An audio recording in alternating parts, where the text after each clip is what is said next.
Paradise lost in Greece tonight. Wildfires there spoiling beautiful beach areas and putting countless small communities at risk.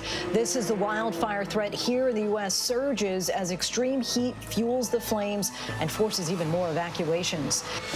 Tonight, the relentless Delta variant is surging in nearly every corner of the country. Dr. Fauci with a dire prediction for the next couple of weeks. We may see as many as 200,000 cases per day. This is hospitals are filling up with those who have not gotten vaccinated. Our conversation with an unvaccinated man in the hospital. His message tonight to anyone who will listen: get vaccinated. You have to fight for your life. You don't realize you're fighting for every single breath all day. And what about the vaccinated? Tonight, there's a growing divide and mounting frustration between those who already got their shots and those who have not, and the new Delta restrictions that could mean more masks. Tonight, New York Governor Andrew Cuomo under siege and facing growing calls to resign one day after a state investigation found he sexually harassed 11 women. State lawmakers are now weighing impeachment. The criminal investigation's now also underway tonight.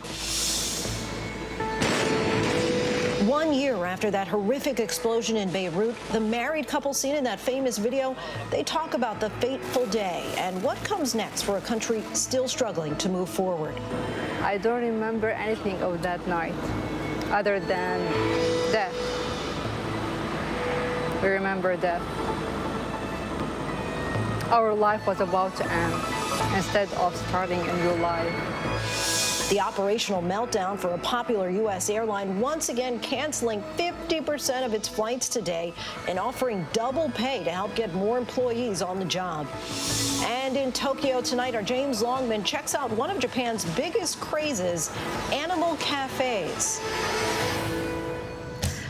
Good evening, everyone. I'm Lindsay Davis. Thank you so much for streaming with us. Exhaustion and frustration is setting in tonight for doctors inside an overflowing Louisiana COVID ward who at this point are begging the public to get vaccinated. One of them saying there is a too late. You're gambling with your life. And in a moment, we will talk with a man from his hospital bed in Tennessee who could be just days away from being put on a ventilator. And with labored breaths, he is begging Americans to get vaccinated in an extremely compelling way. Tonight, we're also inside a Shreveport, Louisiana hospital, once again dealing with yet another COVID surge. The difference, though, this time is that the overwhelming feeling there is that this wave could have been prevented. But the bleak reality tonight is officials fear that at this point, the Delta variant is winning. Today, Dr. Fauci said cases could surge to up to 200,000 cases per day, and he's again urging the unvaccinated to get a shot. And though officials have described this as a pandemic of the unvaccinated, 48 million of those unvaccinated are not by choice. We're talking, of course, about children under the age of 12 who currently cannot get a shot. Tonight, we are learning the FDA may make a move to fully authorize the vaccine in just a matter of weeks, not months.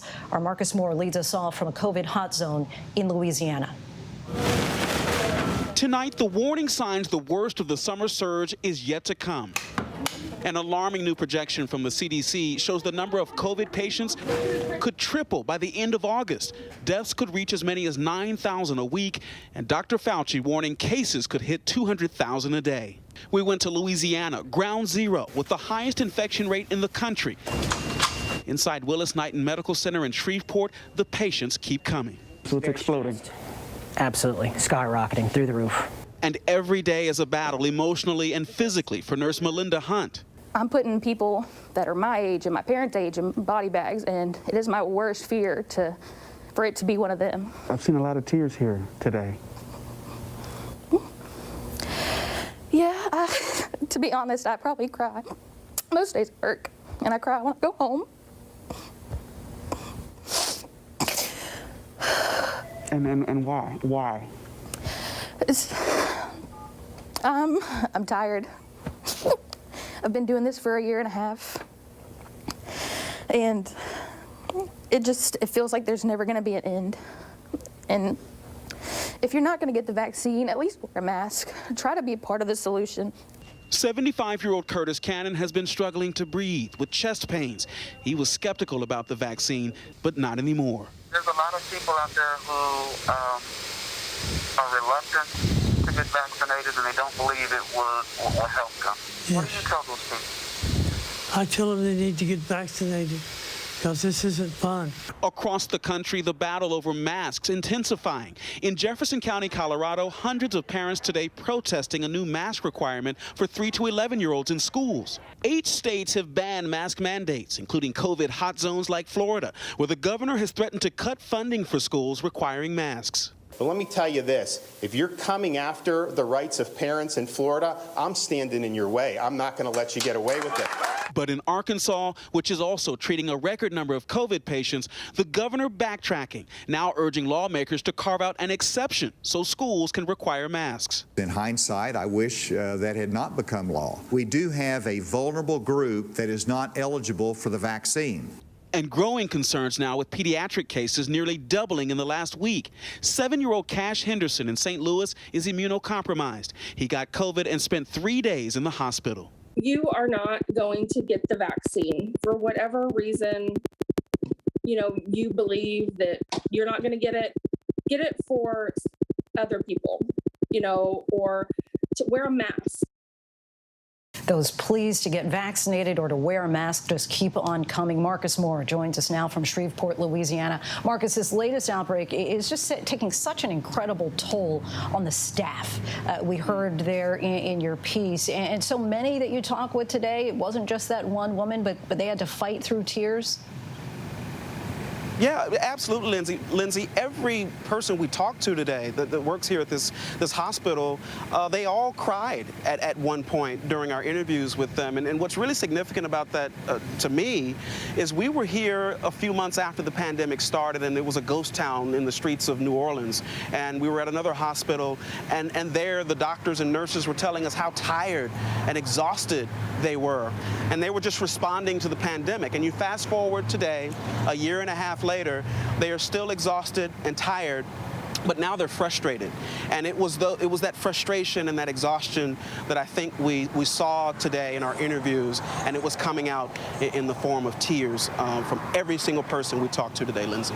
Right, we could certainly hear and feel that sense. And Marcus, as health experts are pleading for more people to get vaccinated, also word tonight from the FDA that they're fast-tracking full approval of the Pfizer vaccine. What do you know about that? Lindsay, we're hearing from sources. They tell ABC News that full approval could come by early September. Now, Dr. Fauci has said he hopes that it will be in the next couple of weeks or perhaps even sooner than that. Health officials hope that it will convince some of the people out there who have been hesitant to finally get the shot. And, Lindsay, there's also the potential that this could pave the way for more of those vaccine mandates. Marcus Moore, our thanks to you. What many are calling the pandemic of the unvaccinated is certainly taking its toll across the country. At hospitals in Virginia, in the past 6 months, 99% of the COVID patients who were infected, hospitalized, or died were not fully vaccinated. Travis Campbell, a resident of Virginia, is now among those in the throes of battling COVID. He has spent 12 days and counting at Bristol Regional Medical Center Hospital in Tennessee. Travis and his wife, Kelly Campbell, who also contracted COVID and was hospitalized, they both are kind enough to join us now. Thank you both for being with us. Travis, we see you there with the oxygen mask on. Just want to start out by asking how you're feeling. I'm making it. It's a fight. And you think you have to fight for your life. You don't realize you're fighting for every single breath all day long. It's tough. This is a very serious strand. The Delta is more aggressive, and it attacks those that have issues and that have not been vaccinated. And Travis, as you say, it's a fight just to talk and get every breath out. Why was it so important for you tonight to use that breath that you're struggling to get out to talk to us? If I have a day or two left, I don't want to waste my time. I want to help as many people as I can to let them see the real truth, that it's real, and it's only getting stronger and faster, and it's very important. I would rather be covered and protected than if something does happen and I have to worry about the repercussions of a vaccine versus being buried in 7 days. And Kelly, I'm told that you were also hospitalized with COVID and 2 of your children were also infected. Would you say that the virus is more dangerous than you and your family initially thought? Yes. It hadn't been close to us, so we didn't know the great depth of it until it hit our family. And Kelly, you're in an area that, according to recent data, is extremely high risk, though. Neither of you got vaccinated. Why did you opt not to get vaccinated? It wasn't that we were against it. We heard you'll probably still get it, or, everybody talks, but we just put it in the back of our mind and kept saying, we'll do it tomorrow, and we have a very busy life, and that is no excuse, but that's our excuse. Out of sight, out of mind, and COVID started going away. So you kind of think about it's past you, and you may have beat your odds. But now with this new Delta, everything's changed, and it's stronger than it ever was. And look, I want to be very clear. This is not about victim shaming in any way. I'm just trying to really understand that when you started hearing the reports, though, I know there was a time when a lot of us thought that it was passing us, but then we started hearing from health officials saying that this is a crisis of the unvaccinated, right? And we started hearing that 97 to 99% of those who were hospitalized and those who were dying were unvaccinated. At the time, you still just thought, what? Well, that's an excellent question. Earlier, before the COVID was determined it was COVID, there was a huge virus that was going around, and everybody had the alike symptoms, and everybody was sick. And so you automatically assumed if you were sick that you had the COVID and you wouldn't get it again.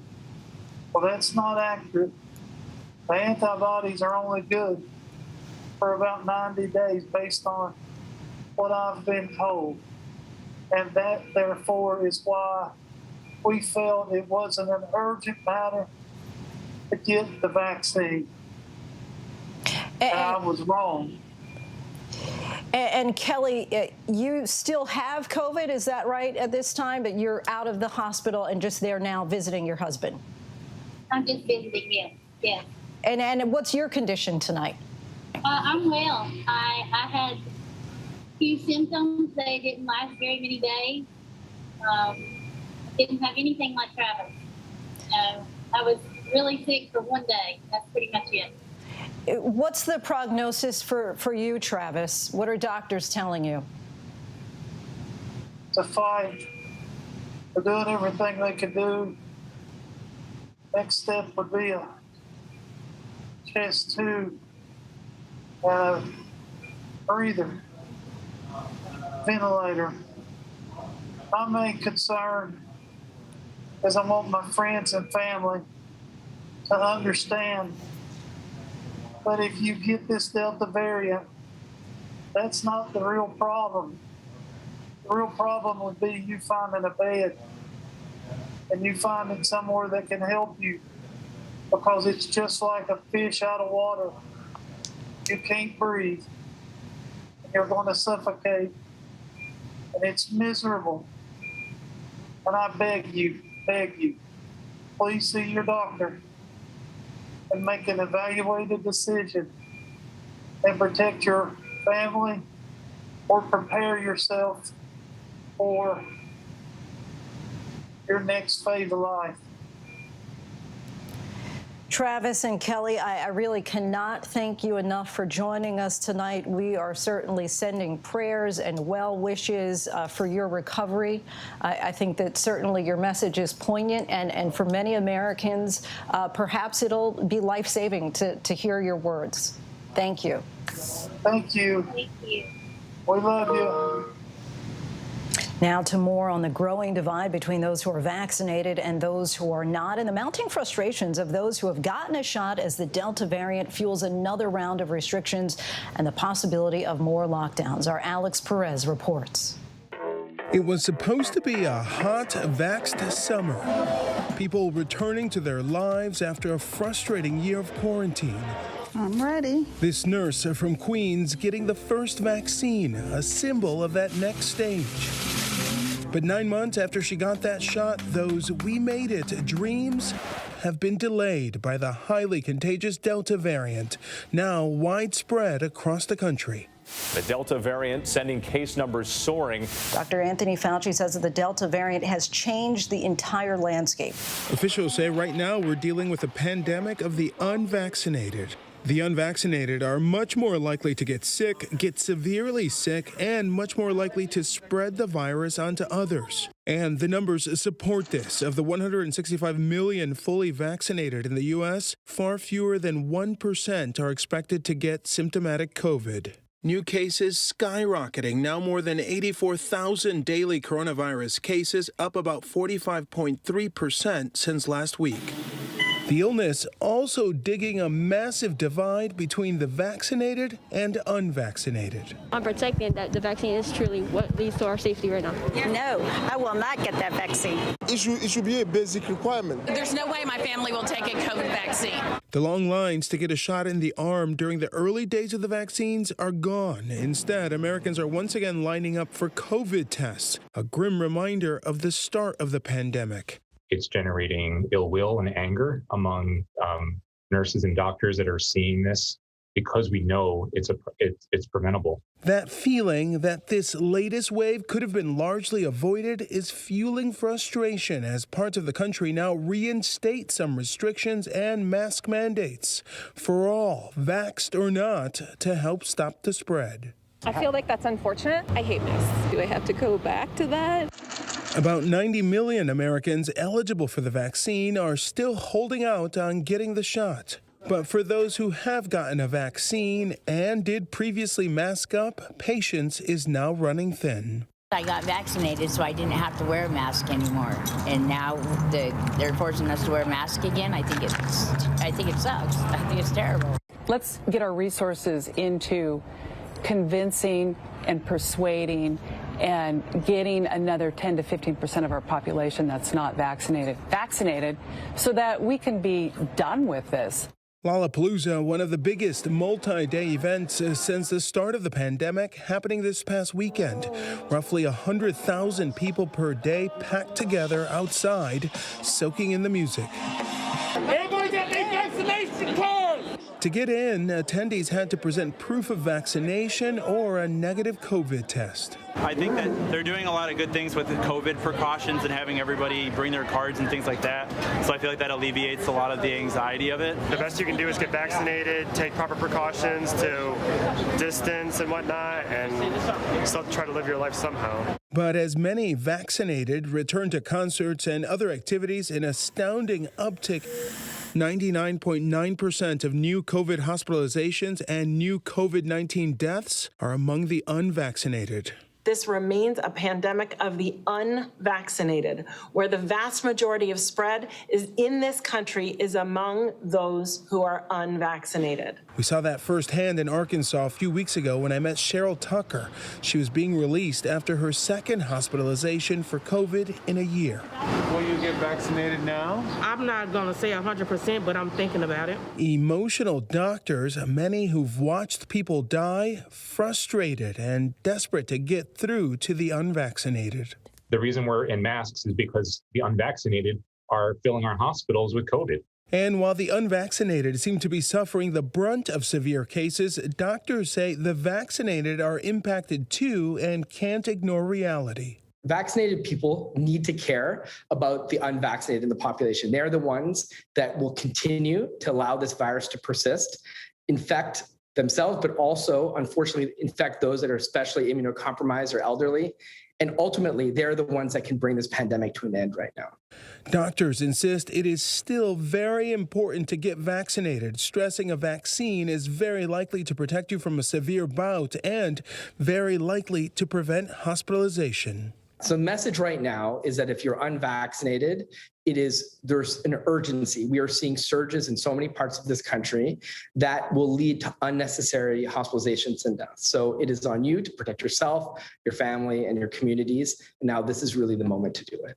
Bottom line, even for the vaccinated, but especially the unvaccinated, the pandemic is far from over.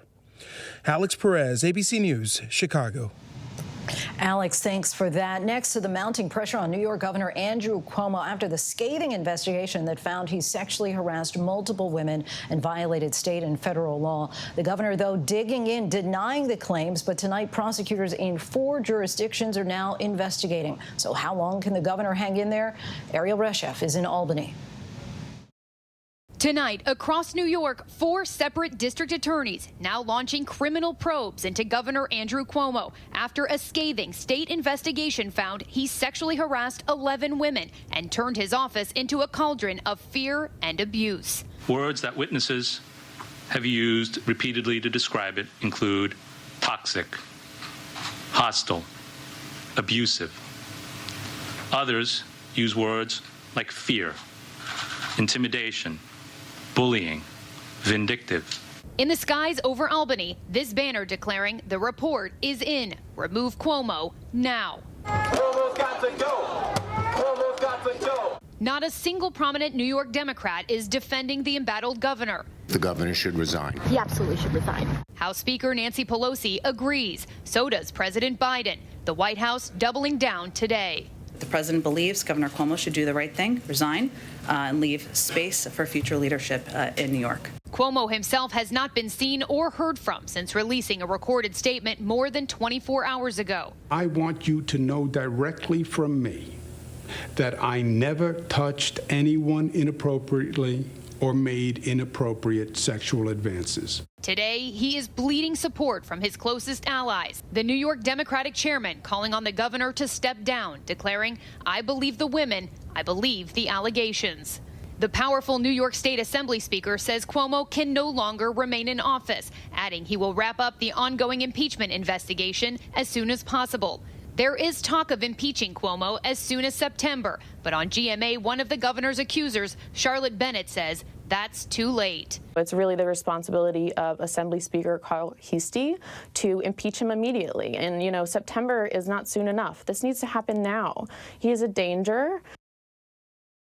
So many making their opinions quite clear now against the governor. Ariel Reshef joins us now from Albany. And Ariel, what's the timeline here on potential impeachment? The Assembly Judiciary Committee set to meet on Monday? That's right, Lindsay, and that would give us a good sense of just how quickly things could move. But it is not looking good for Governor Cuomo. It would take 76 votes in the Assembly in order to impeach him. And as of today, 82 members say they would vote yes. If he is impeached, he would have to step down until the trial's over. Lindsay? Ariel Reshef, our thanks to you. Now to the heat and fire threat in the West. More than 96 large fires burning in 14 states. The Forest Service is saying this season is unprecedented, calling it a national crisis. Overnight, California's Dixie Fire jumped the fire lines, forcing 15,000 people out of their homes. ABC's chief national correspondent Matt Gutman reports. The Dixie Fire in Northern California, stoked by heat and threatening winds, again jumping perimeter lines. It's now more than 274,000 acres in size and forced some 15,000 more people to flee on Tuesday. Firefighters now facing red flag warnings. It's going to be very hazardous conditions in the next 2 days. The Mcfarland Fire also exploding. It's west of Redding, California, and now over 20,000 acres and out of control. The 2021 fire season already outpacing last year's, which was the most destructive fire season on record. More than double the acres burned so far year to date, and we're just, we're getting started. As is the western drought. Lake Oroville, the second largest reservoir in California, falling to levels not seen since 1977. Water supplies are extremely limited across the state, and we are running out of options. Overnight, regulators approving a plan that could stop many farmers from diverting water from 2 of the state's largest river systems. The drought now threatening the drinking water supply for some 25 million residents.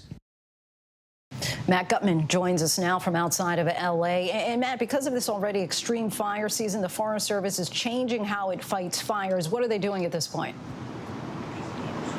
They're calling it a national crisis, Lindsay. They're saying that this is a fire season unlike any other, and that's why they're changing the way they fight fires. Over the past couple of years, they have applied the so-called let it burn method, which is really about managing a forest, letting it burn naturally, which reduces the fuel on the ground.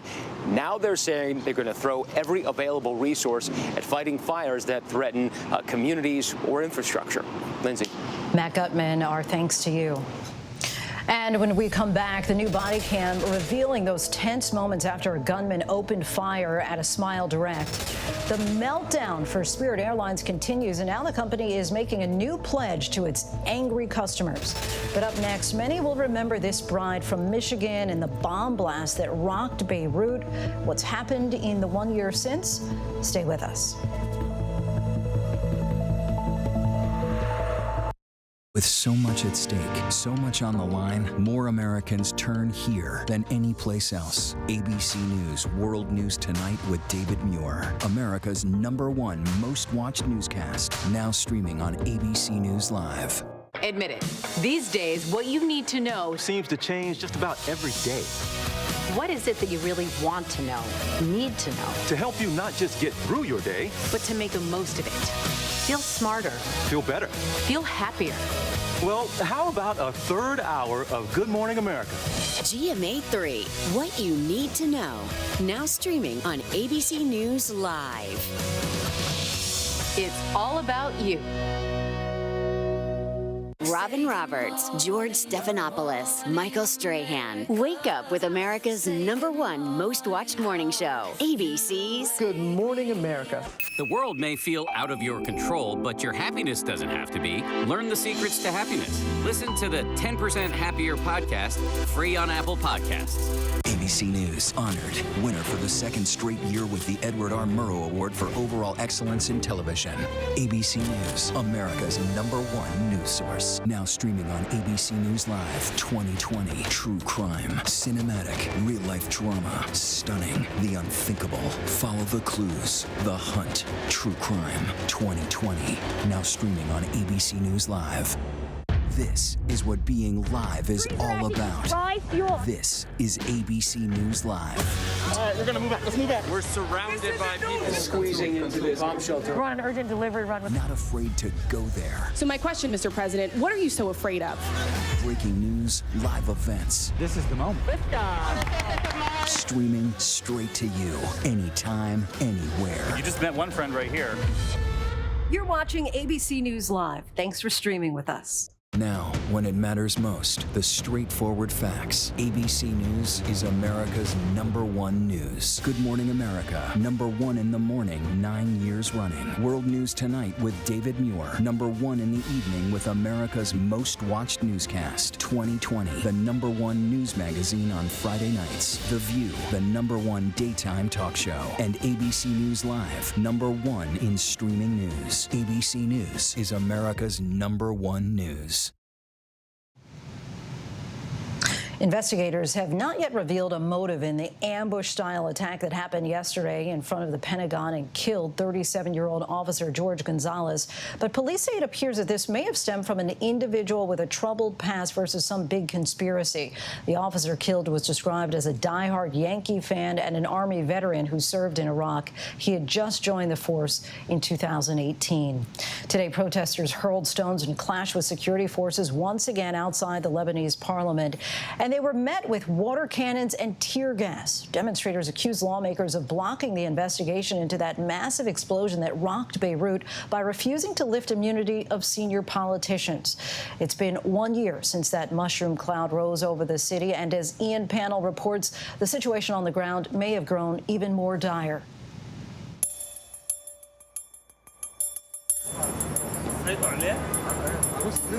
It should have been the happiest day of Isra Sablani's life. No one could have imagined how it would end.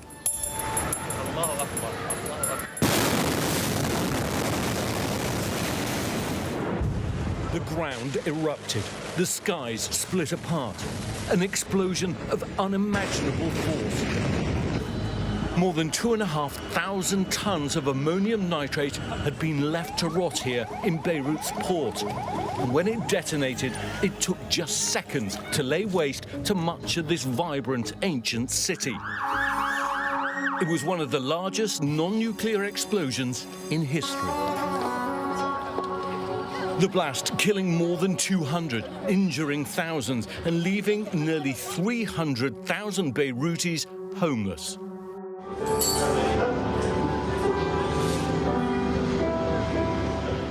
Although still under investigation, a recent report by Human Rights Watch concluded some officials were warned at least 2 weeks prior to the blast that chemicals were being stored unsafely, and residents blame the government for their inaction.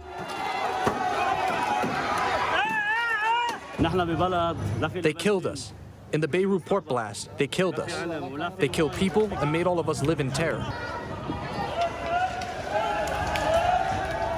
And 1 year on, Dr. Sablani and her husband Ahmed have returned to the same spot. We hided ourselves there. Their anniversary will forever be remembered by most for all the wrong reasons.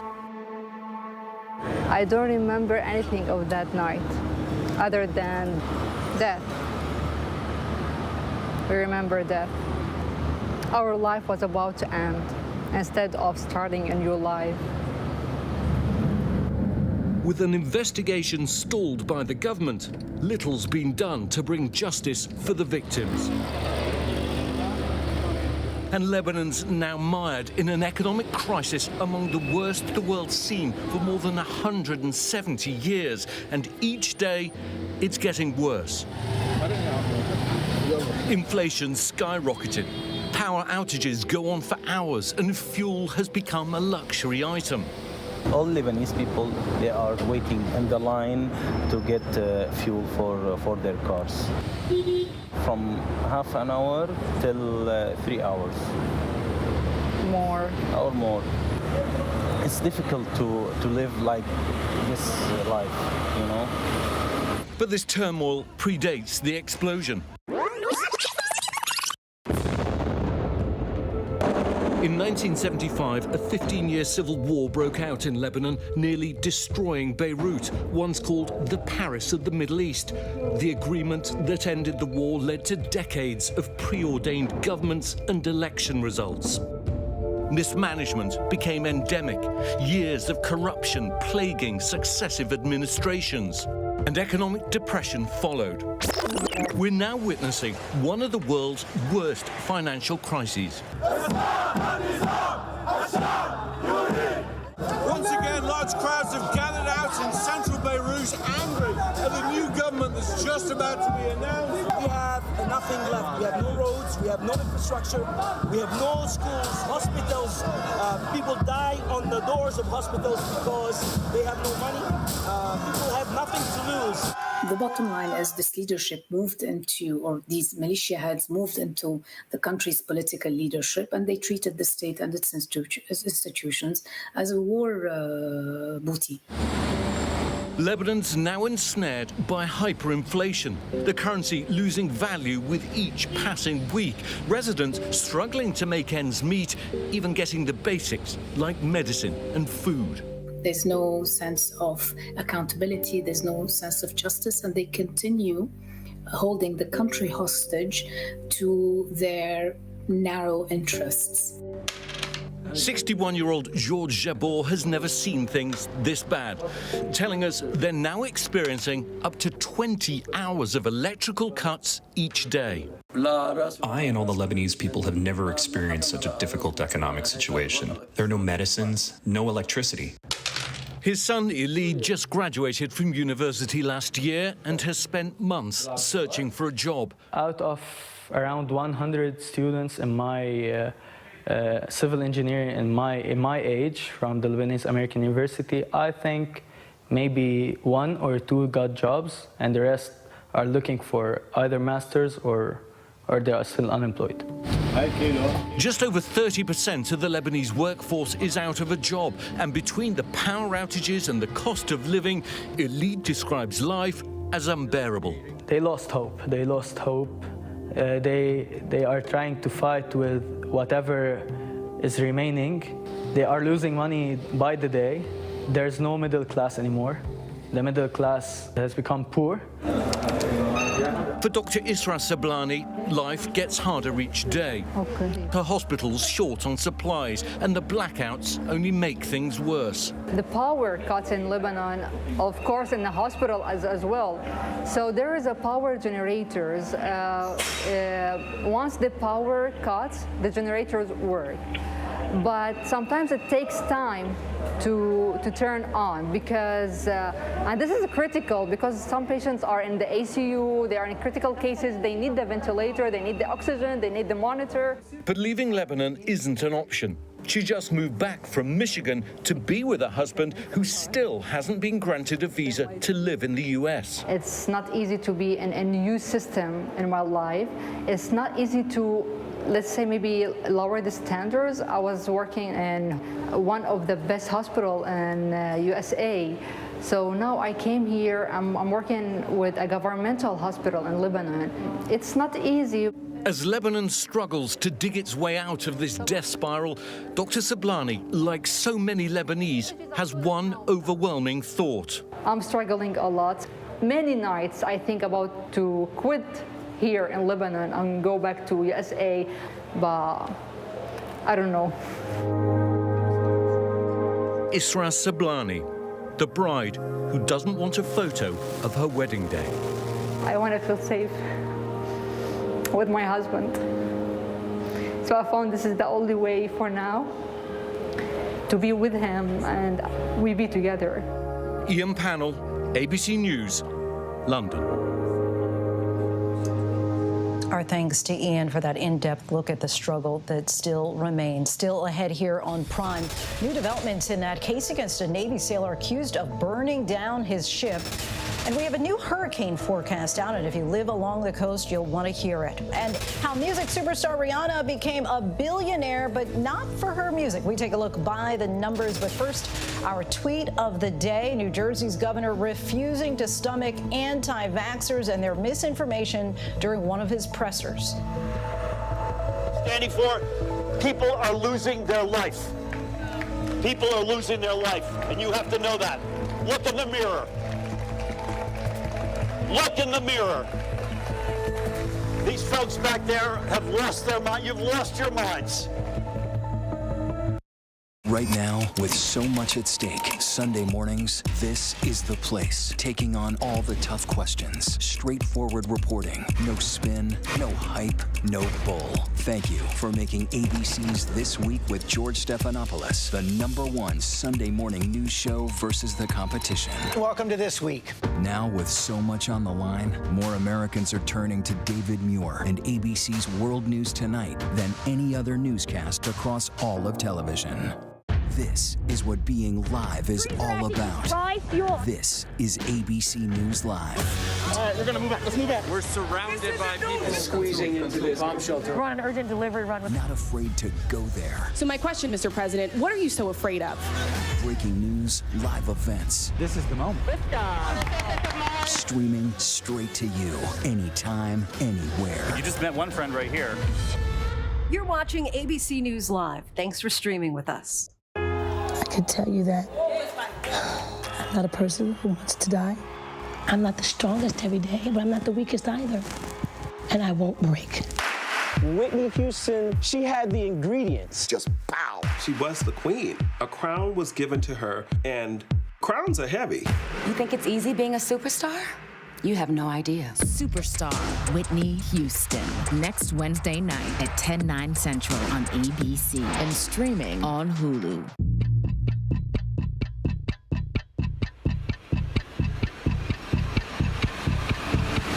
24 hours, assault on the Capitol. The ABC News original, exclusively on Hulu. Now streaming. Are you ready? People love a good scandal. Erica Jane. The Real Housewives star accused with her husband of staging a fake divorce. Thomas Girardi accused of embezzlement. The biggest question is, did she know? The Housewife and the Hustler, only on Hulu. Are you ready for some football? Well, get this. Cowboys, Steelers, GMA tomorrow. Live from the Pro Football Hall of Fame.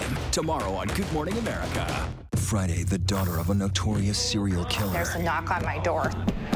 Her story. I think I'm going to pass out. The 2020 event, Friday at 9/8 Central on ABC. ABC News honored winner for the second straight year with the Edward R. Murrow Award for Overall Excellence in Television. ABC News, America's #1 news source. Welcome back, everyone. The Billionaire Club now has a new member as music star and entrepreneur Rihanna crosses into elite territory. We take a look by the numbers. Rihanna is now worth an estimated $1.7 billion, according to Forbes, making her the wealthiest female musician in the world. That also puts her #2, right behind Oprah as the richest female entertainer. Definitely not a hopeless place to be. But the vast majority of Rihanna's wealth does not come from her music. It actually skyrocketed with the 2017 launch of Fenty Beauty, her cosmetics brand. It's an inclusive beauty line that caters to women of all skin tones, with foundation offered in 50 shades of color under the umbrella. Rihanna owns 50% of Fenty Beauty, valued at an estimated $1.4 billion and growing. Her 30% stake in the Savage by Fenty lingerie line is worth another estimated $270 million. Riri's social media following with nearly 103 million followers on both Twitter as well as Instagram certainly helped to build the success of her brands. But her booming business success has one downside. 2016 was actually the last year that Rihanna dropped a new album, leaving fans asking her, please don't stop the music. But Rihanna can still take a bow. And remember, if you want to get to where she is one day, you'll have to work.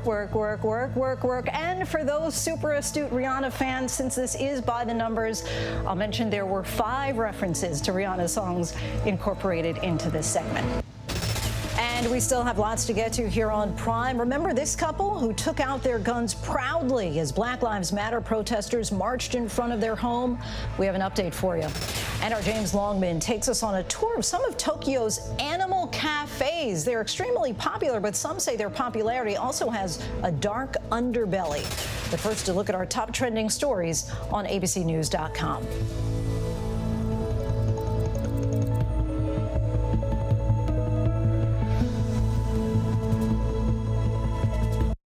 World News Now. And America This Morning. The best new video. The breaking news overnight. Emergency crews called to the town of Surfside. U.S. airstrikes hitting targets in Iraq and Syria. The stories people are talking about. If you don't want to shave your legs, don't. I was going to say. Oh my. Got it. And what to expect in the day ahead. ABC World News Now and America This Morning. Starting at 2 a.m. Eastern. Up all night to keep you up to date.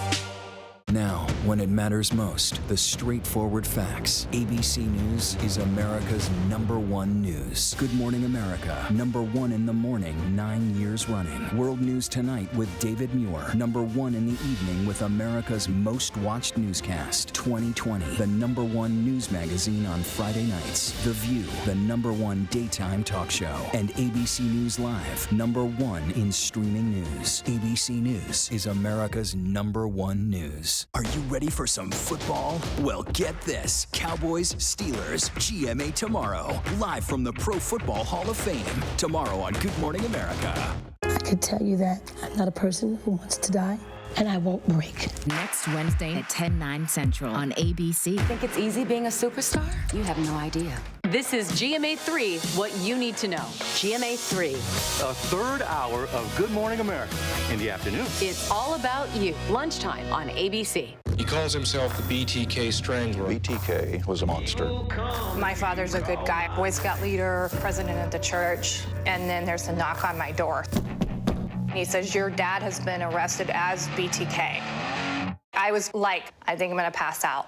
Your father is confessing to being a serial killer. Now, the daughter of a notorious serial killer. Her story. My Father, BTK. The 2020 event special, Friday at 9/8 Central on ABC. Right now, with so much at stake, Sunday mornings, this is the place. Taking on all the tough questions. Straightforward reporting. No spin, no hype, no bull. Thank you for making ABC's This Week with George Stephanopoulos the #1 Sunday morning news show versus the competition. Welcome to This Week. Now, with so much on the line, more Americans are turning to David Muir and ABC's World News Tonight than any other newscast across all of television.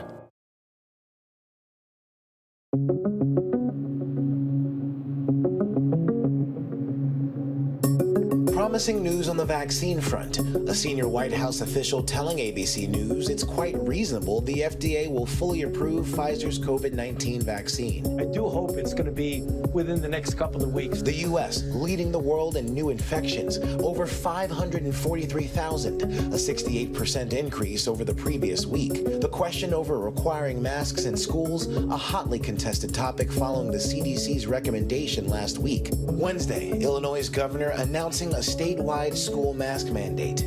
Tuesday night, a battle over a school mask mandate at a Chicago suburb ended in an altercation in the hallway after a contentious school board meeting. An investigation underway in Nashville tonight after a horrifying shooting at the Smile Direct Club manufacturing facility Tuesday, just as employees were changing shifts. Authorities releasing this video identifying the gunman as an employee, 22-year-old Antonio King. Fellow employees terrified, scrambling for cover. Security guards in the building firing back, keeping King at bay, forcing him outside. Within minutes, Nashville police on the scene, pursuing the suspect who appears to ignore commands. Do not move! Drop the weapon! Drop the weapon! Drop it now!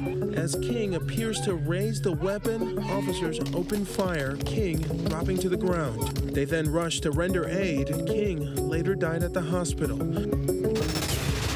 Americans are still traveling in record numbers this summer, but it's another day of flight cancellations for Spirit Airlines, leaving customers grounded. The airline says the cancellations have been due to a mix of staffing issues, weather, and computer problems. The meltdown not showing any signs of getting better yet, but Spirit Airlines is telling us it believes things will begin to get better tomorrow as it gets crews and planes to where they need to be to get their system back up and running. Spirit is apologizing now, saying it is sorry to its customers. It's offering them hotel and meal vouchers while they wait to get onto flights. I have to go tomorrow, which I'm going to miss work again. It's just been a nightmare. NOAA is out with its updated hurricane forecast as we inch closer to the peak period of the Atlantic hurricane season. Today, the agency raised the number of named storms and hurricanes. Initially, the forecast was 13 to 20 named storms, which is already well above average. That was raised to at least 15. And when it comes to hurricanes, they're now looking for at least 7 to 10 with at least 3 major hurricanes. Missouri's governor has pardoned a St. Louis couple who gained notoriety for waving guns at protesters. The group protesting racial injustice was marching through the private gated community when the incident took place last year. Patricia and Mark McCloskey said they were frightened. The McCloskeys, who are personal injury attorneys, were ordered to pay nearly $3,000 in fines after pleading guilty to firearm charges. The incident became a political flashpoint, with the couple later making an appearance at the 2020 Republican National Convention. America is such a great country that not only do you have the right to own a gun and use it to defend yourself, but thousands of Americans will offer you free advice on how to use it. At least that's what we experienced. And an honor in plastic for the creator of one of the COVID vaccines. Call it a new Barbie for a new age. Mattel has created a Barbie doll in honor of Oxford vaccine co-creator Professor Sarah Gilbert. I hope that my Barbie doll, as well as others of women who work in science and medicine, will just keep reminding them that there are many careers open to them. As well as the likeness of Gilbert, toy companies created models in honor of 5 other women working in health science around the world. One of the special dolls will be made in the likeness of New York's very own Amy O'Sullivan. O'Sullivan treated the first COVID-19 patient in Brooklyn at Wyckoff Medical Center. You can be nurses and doctors and be role models, and you may be the next role model for your generation. For every eligible pandemic nurse and Dr. Barbie doll sold, Barbie will donate $5 to the First Responders Children's Foundation. Welcome back. New developments tonight into the investigation of that massive fire that left 60 sailors and civilians injured. An unnamed sailor, who was a member of the crew, is being blamed for it. Stephanie Ramos has the details. Tonight, new details in the case against a U.S. Navy sailor accused of setting fire to the USS Bonham Richard. Naval authorities identifying 20-year-old Ryan Sawyer Mays as the suspected arsonist. In a newly unsealed federal search warrant, one witness telling investigators he believes he saw Mays heading to the lower stowage area where the fire began. That witness also saying Mays hates the U.S. Navy and the fleet. According to officials, Mays had dropped out of Navy SEAL training after 5 days in 2019 before being reassigned to the USS Bonham Richard. The massive blaze breaking out last July on the large amphibious assault ship docked in San Diego. At least 71 people were injured.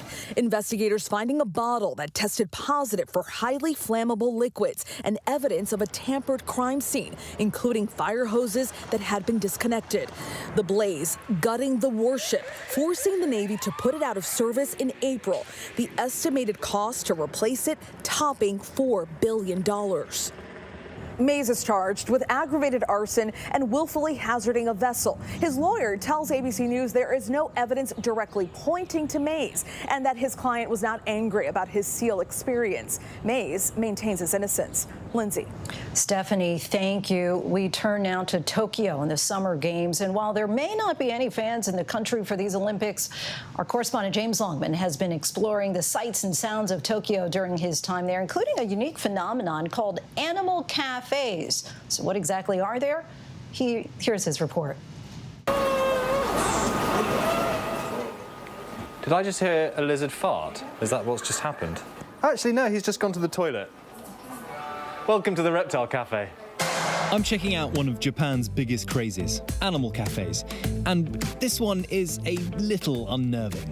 He might bite you and then strangle you. He might bite you and then strangle you to death. That's really lovely. Walk down any one of Tokyo's trendiest neighborhoods and you'll see signs for all kinds of experiences. We thought we'd grab a latte at the Reptile Cafe. In fast-paced Tokyo, these places offer a chance to unwind, all part of a focus on healing and getting in touch with nature in the big city. Although I didn't find it particularly relaxing when the owner decided to show us the full experience. Oh, God. I feel like Britney Spears. Can it sense fear? I feel like it's going to go for my neck. It will not strangle you. Yeah, this is the wrong sentence to use in this situation. It will not strangle you. He just wants to play. Oh, does he? He was in a container, so he wants to explore. It's nice. Okay, so I didn't love the snake on my shoulders, but for Melanie and Cassie, who've been together 3 years, it seems the perfect date spot.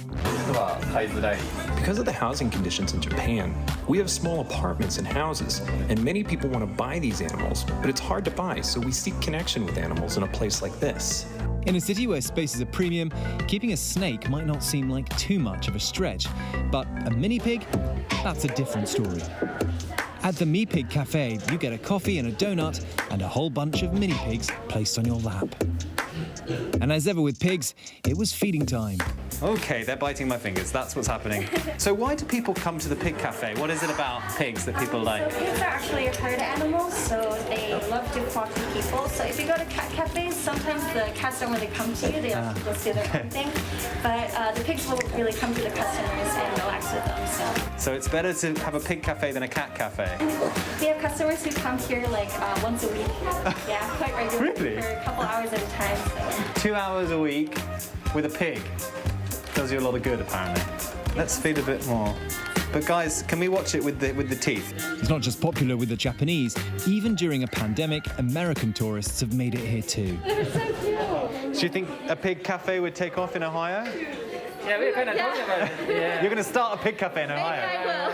What do you like most about them then? What's the thing that's attracted you to this? Honestly, ever since I was a little kid, I really liked pigs. For some reason, I guess Charlotte's Web was like the big thing for me. And so when I saw there was like animal cafes here in Japan, I just wanted to give it a try. But there is a darker underbelly to all this. To understand it, we visited possibly the strangest cafe of all. Fancy an otter with your coffee? I know a place. There you go.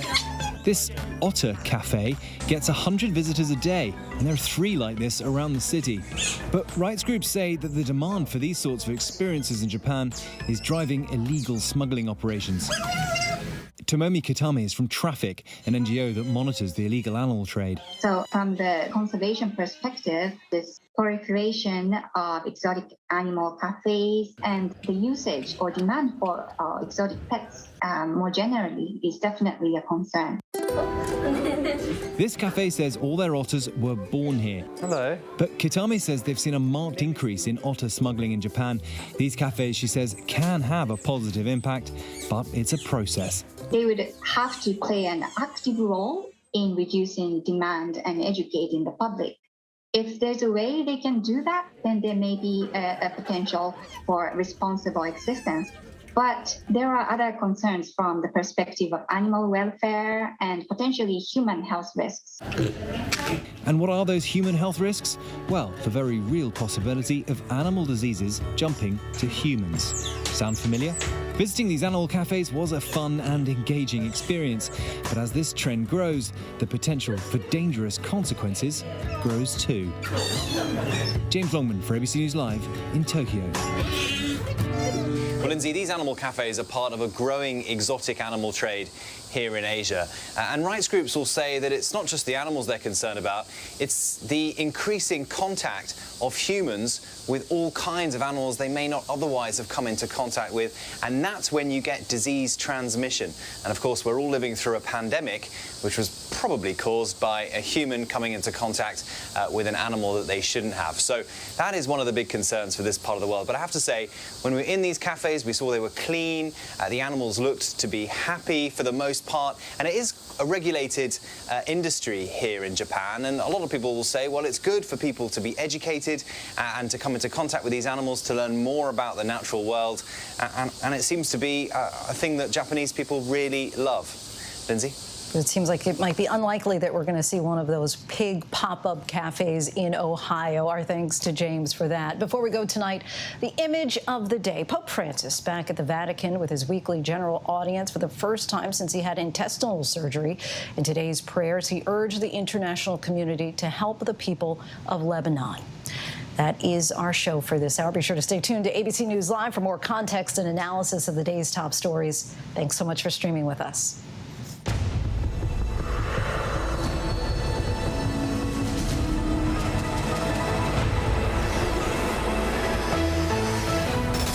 Coming up in the next hour, how the LAPD defended this video of some of its officers raising guns toward a group of people at a homeless encampment. And so many anxious about coming back into the office. We'll talk about it. Stay with us. Now, when it matters most, the straightforward facts. ABC News is America's #1 news. Good Morning America, #1 in the morning, 9 years running. World News Tonight with David Muir, #1 in the evening with America's most watched newscast. 2020, the #1 news magazine on Friday nights. The View, the #1 daytime talk show. And ABC News Live, #1 in streaming news. ABC News is America's #1 news.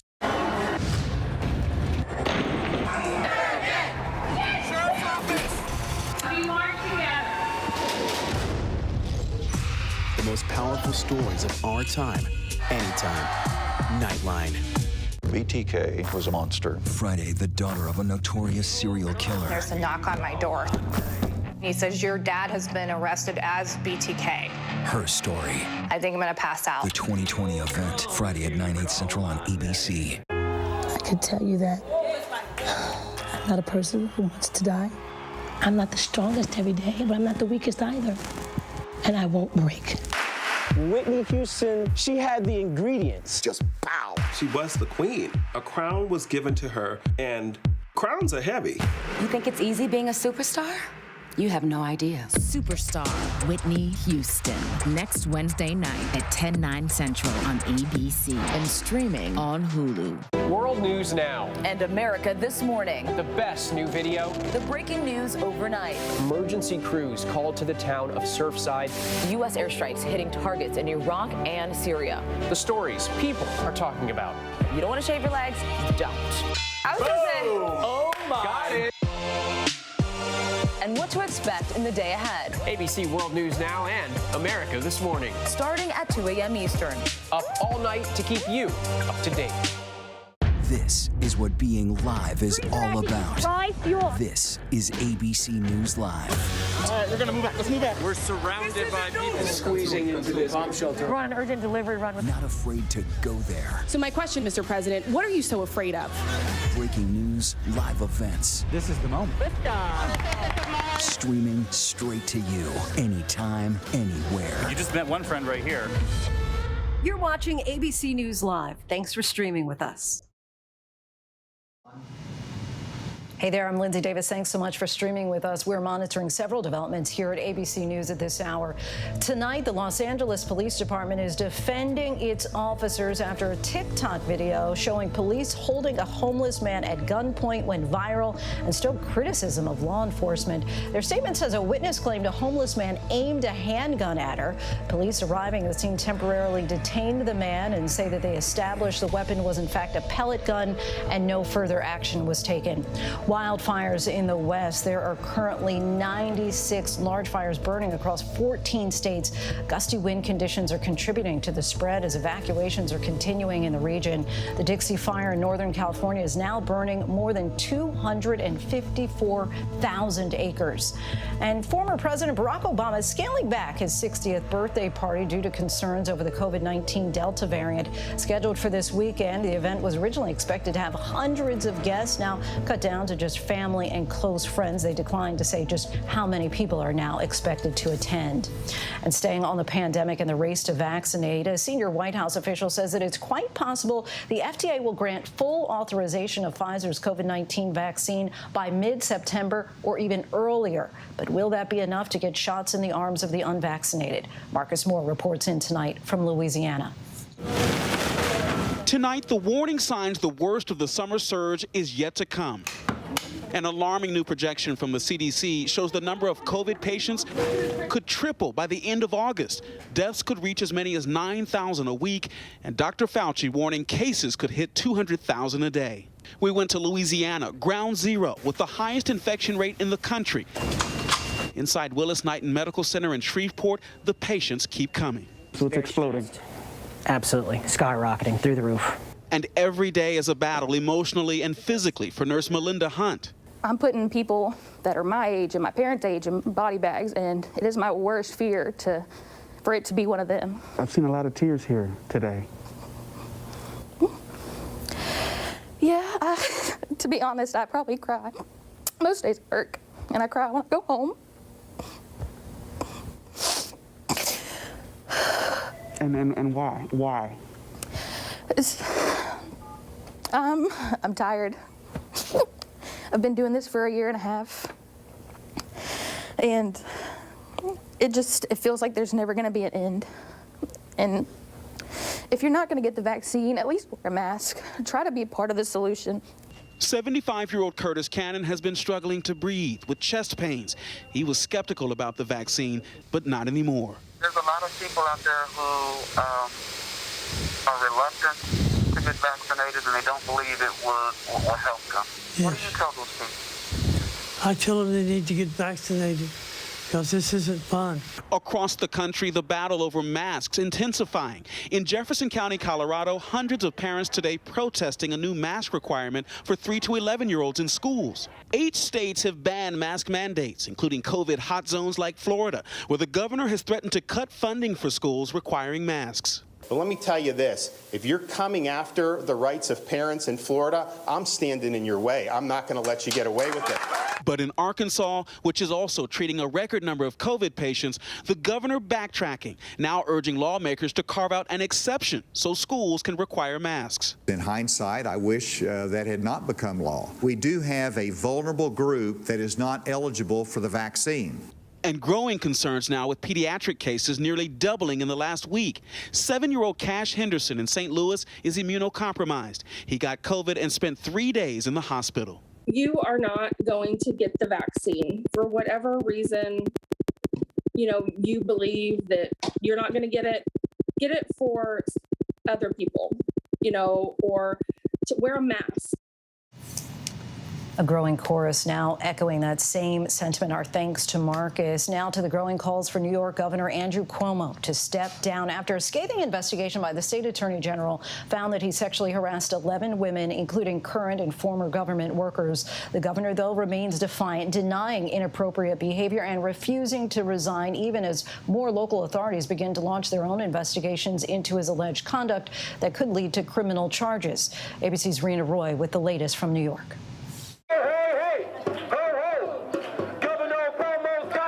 Outside New York Governor Andrew Cuomo's office, the message is loud and clear. Many want him gone.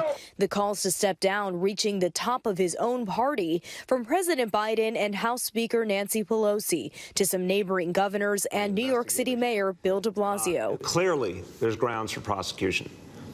But the most important thing right now is for the governor to resign. And the pressure just keeps growing, with multiple district attorneys, including Manhattan's and Albany's, now launching their own criminal investigations into his alleged behavior in their jurisdictions. But the governor is standing his ground in a 14-minute address to the public, saying the facts are different than portrayed. I do kiss people on the forehead. I do kiss people on the hand. I do embrace people. It is meant to convey warmth, nothing more. A bombshell report from New York Attorney General Letitia James's office finding he violated state and federal laws by sexually harassing 11 women, current and former employees, and a state trooper on his security detail. Authorities say he created a hostile work environment rife with fear and intimidation. What this investigation revealed was a disturbing pattern of conduct. I have seen the abuse, the harassment, the intimidation. They created exactly what the report describes as a toxic environment. Former aide Charlotte Bennett is one of the accusers, urging the New York State Assembly Speaker to move forward with an impeachment. He is a danger. We have the facts, and Carl Heastie needs to, get to it. It's going to take some time to get articles of impeachment together, but he should resign now. A new Marist poll shows 59% of New Yorkers think Cuomo should step down, and 59% of people also think if he doesn't, he should be impeached. Lindsay? Rena, thank you. Now to Hollywood, and actor Hugh Jackman, who is raising awareness about the importance of sunscreen after yet another potential skin cancer scare. Here's ABC's Megan Tevrizian. Actor Hugh Jackman with a message to fans. Don't be like me as a kid, just wear sunscreen. Revealing he needed a skin biopsy on his nose. I just went to see Lisa and Trevor, my amazing dermatologists and doctors, and they saw something that was a little irregular, so they took a biopsy, getting it checked. It's not the first time the 52-year-old has opened up about the importance of sunscreen. In 2015, he told ABC's David Muir that he was diagnosed with basal cell carcinoma, a form of skin cancer, in 2013. While filming X-Men, a makeup artist noticed a speck of blood on his nose. His wife encouraged him to get it biopsied. He remembers the doctor's words. She goes, but I don't really need to do it. I said, oh, because it's fine. She goes, no, because I know it's a skin cancer. I just don't know which one. I was like, what?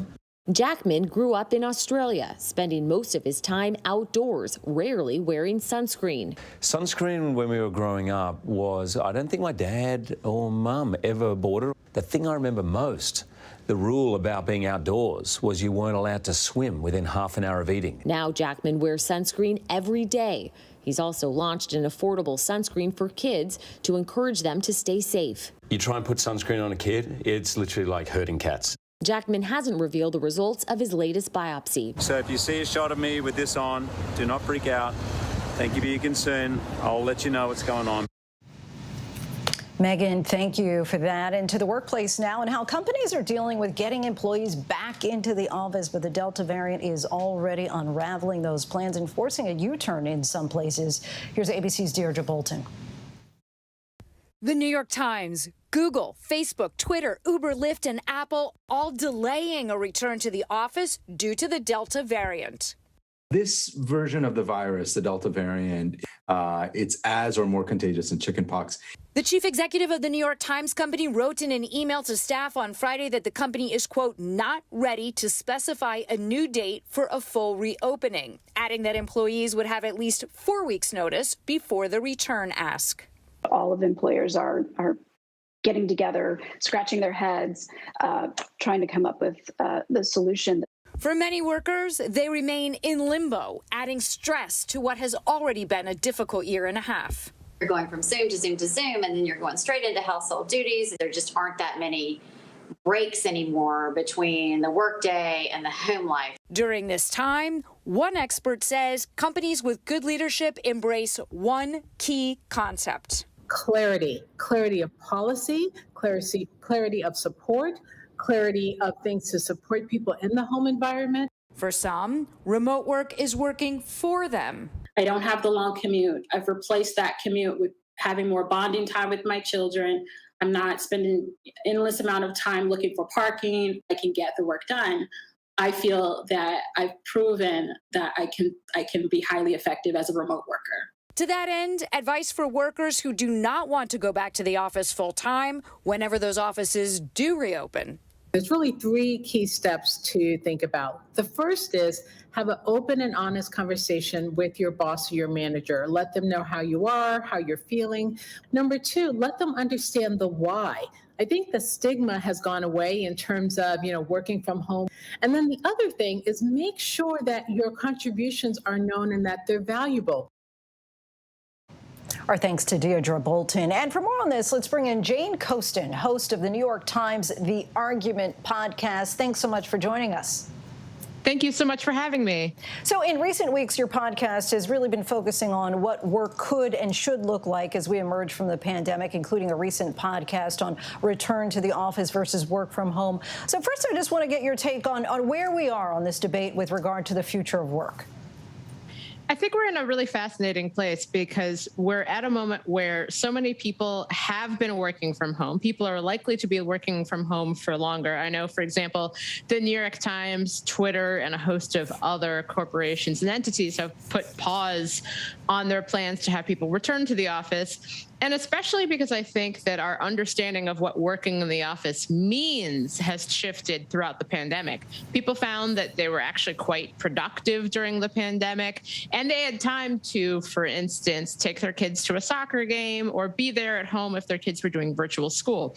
So I think that we're in a moment in which a lot of people want to return to some semblance of normalcy, but also don't want to return to what normalcy necessarily looked like in their work life before, say, March 2020.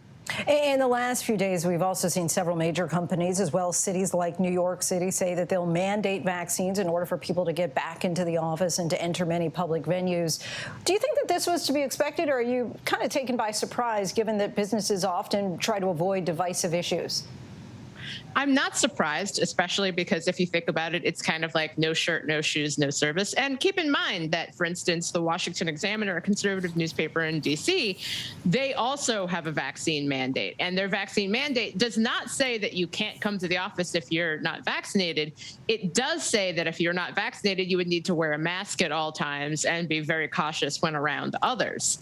And so I think that this is one of the things that we're seeing with private industry saying, okay, we're going to have to take this on. What's challenging, I think, is going to be how that will be confirmed. But I do think that what we've seen internationally, for example, is that vaccine mandates do cause people to get vaccinated. And especially if you can't go to the gym until you're vaccinated, or you can't go back to the office until you're vaccinated, or you can't go to a restaurant until you're vaccinated, I think that that is going to cause more vaccine uptake. And you consider yourself to be a libertarian, and you told the Washington Post that you have a, quote, healthy skepticism of state power. So do you think that it really makes a difference whether a mask or a vaccine mandate comes from a business or employer versus coming from a local or state government or from the federal government? Well, I think that first, the reason why we didn't have a federal mask mandate is because public health is a state concern, which is why we have had this patchwork of mandates, no mandates, masks, no masks that happen if you go to a different state or even to a different city. But I think that when private businesses are making these decisions, I think that that is a little bit different. And also it's different to enforce. I don't have all the answers. I've been thinking a lot about this for myself, about how I feel. For instance, DC just recently put back its mask mandate for going inside, say, a business or a store or the gym I go to, for example. And I think that that's been something that you've seen a lot of responses from small business owners saying people aren't going to be as likely to come, especially since we kind of thought we were going to have this Rumspringa summer. And I think for a lot of people, they're kind of like, there are restaurants and a host of other small businesses that are saying, hey, wait, we would really prefer you not do this. And I think that with this is definitely a moment in which I'm like, yes, I would be very concerned about a state mandate on a host of other subjects, and yet a state mandated, say, vaccination, I'm less concerned about because it's a public health concern. I think you've seen that from a host of other libertarians as well, saying essentially like, yeah, it's okay that there are vaccine mandates to send your kids to school. Let's talk for a moment about your own background. You grew up in what you've called a very liberal household and conservative part of Ohio, and you went on to cover conservatism and the American right before you came to the New York Times. How does your upbringing, would you say, influence your approach to politics as well as journalism? Well, I think that I've joked often that I came from a political background in which we never won anything. I grew up in Cincinnati I was born in 1987, so I grew up in Cincinnati in the 1990s and early 2000s.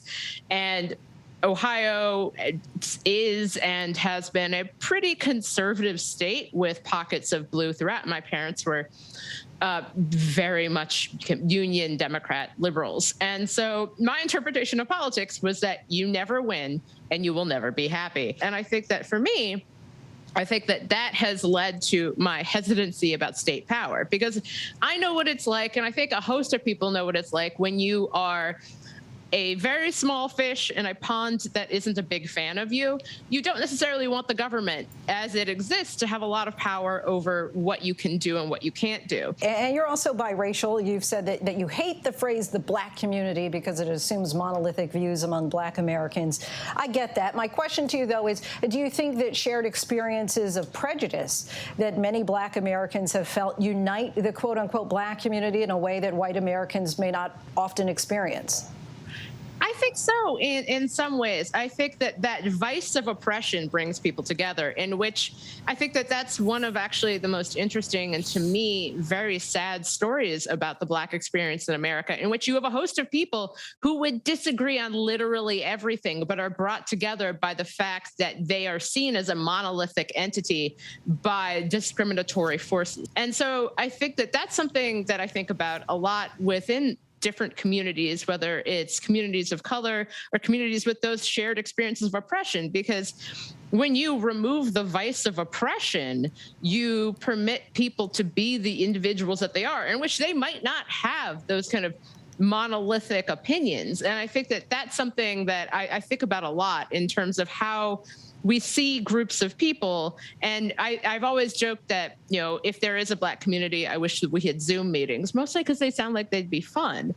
Okay. But I do think that that experience of shared trauma is something that it brings people together, but it's not consensual, if that makes sense. For, the experiences of my ancestors and the people who I know who have experienced virulent racism and racism through the very systems that form our system of government, that wasn't a experience that was intended to unite them. It did. But I think that that's a very different experience than kind of we have similar viewpoints or a similar religious background. Sure, makes sense. Jane Coaston, host of the New York Times The Argument podcast. Thanks so much for joining us, Jane.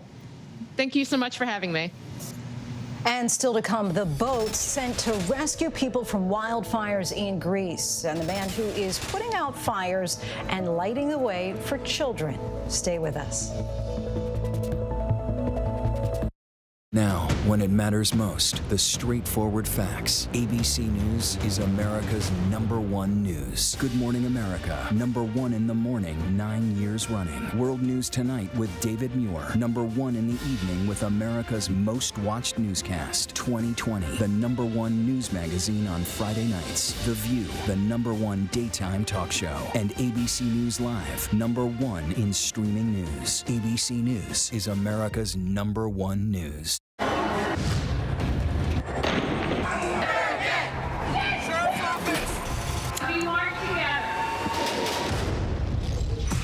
The most powerful stories of our time, anytime.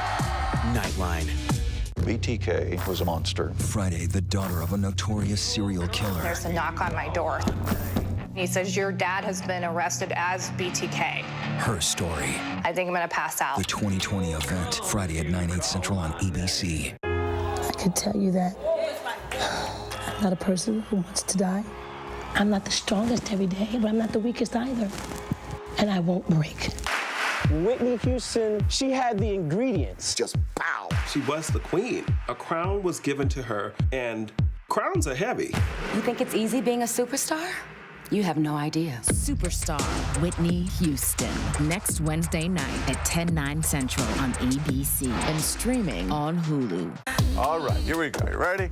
Let's do it. Yes, it's the show America wants and America needs right now. This is What Would You Do?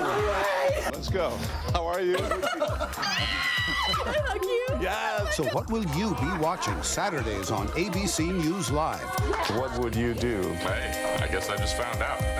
The What Would You Do Marathon, 12 to 6 Eastern, every Saturday on ABC News Live. My favorite show. This is what being live is all about. This is ABC News Live. All right, we're going to move back. Let's move back. We're surrounded by people squeezing into this bomb shelter. We're on an urgent delivery run. Not afraid to go there. So my question, Mr. President, what are you so afraid of? Breaking news, live events. This is the moment. Streaming straight to you, anytime, anywhere. You just met one friend right here. You're watching ABC News Live. Thanks for streaming with us. Welcome back. We are tracking several international headlines at this hour. In Tokyo, another world record broken at the Olympics. This year, the United States, Sydney McLaughlin, breaking her own record on her way to a gold medal in the 400-meter hurdles. She finished with a time of 51.46 seconds. The U.S. is currently leading in total medals with 79. China currently has the most gold medals, though, with 32. Next to the ongoing wildfire battle in the Mediterranean, Greece tonight is fighting more than 100 wildfires throughout the country, all in the last 24 hours. The country is experiencing its strongest heat wave since 1987. Yesterday, there was a record high temperature of 109 degrees, and those temperatures are expected to continue throughout the week. In nearby Turkey, they're also battling wildfires for their 8th consecutive day. And tonight, Mexico has filed a lawsuit against several U.S. arms manufacturers. The complaint alleges that 70 to 90% of guns recovered at crime scenes were illegally trafficked from the United States. Legal action has been in the works for more than 2 years. The companies named in the suit have not yet commented, but the U.S. Firearm Trade Association and the National Sports Shooting Federation have called the allegations baseless. Next to the pastor in South Florida who is taking big steps this summer to help kids in low-income communities get off the streets and on track to a brighter future. Victor Kendo has more. Pastor Xavier Jones was the victim of gun violence in 2017 when a stray bullet hit his car. The bullet went through the door, in and out both of my legs. All I could remember is screaming and yelling, "I'm gonna die." Tell us about where we are right now. What's this community? So we're located in Miami-Dade County in an area called Goulds, a lower income community, a lot of poverty, a lot of violence. So I think about these kids and I'm like, I don't want them to ever have to experience that. I'm smart enough to know that I can't do everything, but I'm brave enough to know that I need to do something. Pastor Jones created Camp Judah, a summer program at his church working to keep kids off the streets and out of trouble. You know, I'm a product of a similar community, and I could remember summer camp, and the summer camp really made the difference of my life.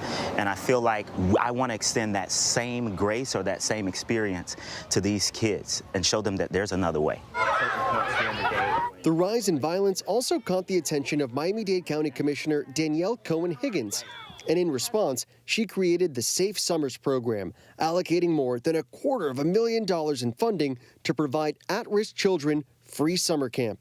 What we wanted to do was partner with other South Dade organizations that are offering these opportunities to children, but parents don't have the funds to be able to enroll their children. And so we provided the funding so that these children can be connected with these programs, similar to the one that Pastor Jones has right here. This is not a daycare. Like I tell people all the time, like it's not a daycare. Like the kids really, really learn a lot. And the biggest thing that we're most proud of is the conflict resolution. Basically, we do mock scenarios where the kids have to learn how to peer mediate and learn how to work through issues so that they're not going to violence and resorting to those things. According to the Miami-Dade Police Department, homicide rates are up more than 15% in the region in the first half of this year alone. Miami resident Darlene Duke's 24-year-old daughter, LaShante Jones, was murdered in May. Never think in a million years this would be Miami-Dade County. And now that it actually hit home, my daughter, I never thought in a million years that I have to bury one of my children. Katina Major is a member of Pastor Jones' congregation. She also lost her son Carlton to gun violence just a few months ago.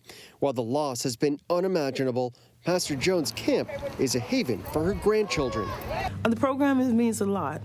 It teaches them to not fear things, you know, it's teach them the goals. Even going through the tragedy that we've just experienced, it's okay to live. We know and stats show that when our young people are occupied, they're engaged, they're being educated, they're learning in a group environment, they're far less likely to be involved in violent crime. And that's not just as children, that's as they get older. And so we as a country need to start shifting our narrative away from removing guns from everybody and having that discussion, and instead investing in our youth. Investing in youth through Safe Summers program, making a difference for the kids. It started with the village. I mean, that's what we lost the track of, the village raising the children now. You need that. You need the help of a village to raise a child because parents get tired as well, you know, and they need help. So it takes a community to raise the children. The community coming together, giving kids a summer to remember. When you look at the camp here, do you say this is a good start? Great. I love it. I love it. They're really enjoying themselves because they can be home now, being influenced by the wrong people from the streets. But here, they're doing things kids should be doing at their age. Can y'all teach me? Yes. We asked what happens when summer is over and camp comes to an end, and the commissioner told us that for now, while this is just a pilot program, the goal is to keep in touch with these kids and their families and make sure that there are programs for them in the future. Lindsay? A good start indeed. Victor, thank you. That is our show for tonight. Be sure to stay tuned to ABC News Live for more context and analysis of the day's top stories. I'm Lindsay Davis. Thanks so much for streaming with us. Hope you have a great night.